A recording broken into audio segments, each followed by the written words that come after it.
দেখেন, গতকাল ইন্দোনেশিয়ার একটি মসজিদে এই ইমাম সাহেব তিনি নামাজরত অবস্থায় আল্লাহ পাকের ডাকে সাড়া দিয়ে তিনি চলে গেলেন।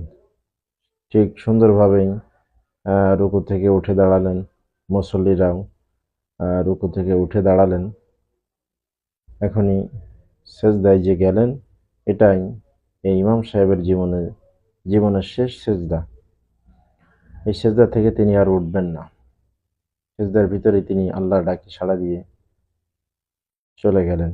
আল্লাহ তাকে বেহেশত নসিব করুক, আমিন।